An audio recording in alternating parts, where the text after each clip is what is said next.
بسم اللہ الرحمن الرحیم۔ ایک سوال ہے کہ لوگ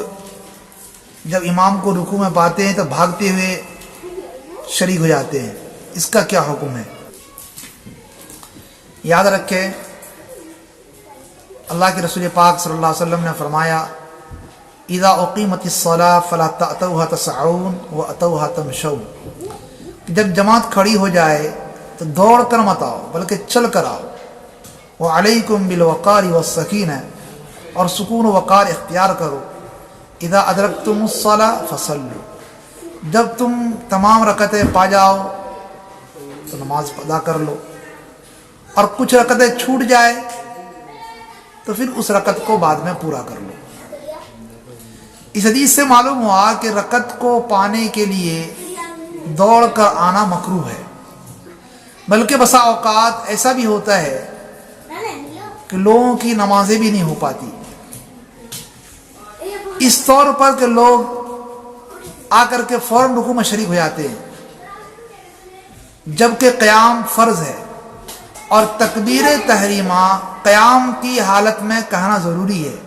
لہذا اللہ اکبر کھڑے ہو کر کہے، اگرچہ ایک سیکنڈ کا ہی قیام کیوں نہ ہو،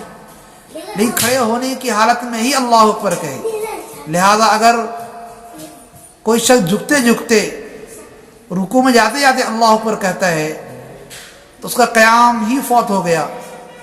لہذا اس کی نماز بھی نہیں ہوگی۔ اور دوسری وجہ یہ ہے کہ بسا اوقات ایسا بھی ہوتا ہے کہ مقتدی شریک ہوا رکوع میں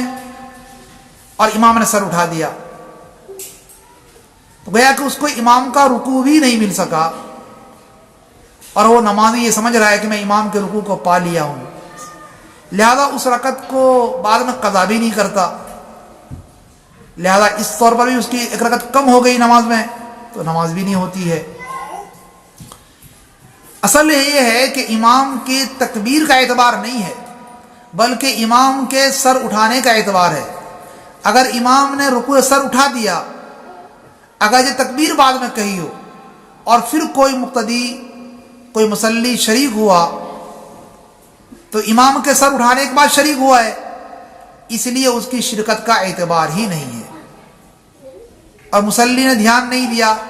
اس کو معلوم ہی نہیں کہ امام نے تکبیر کب کہی ہے، اور وہ اس گمان میں ہوتا ہے کہ میں نے رکعت پا لیا ہوں، لہذا اس رکعت کی قضا بھی نہیں کرتا۔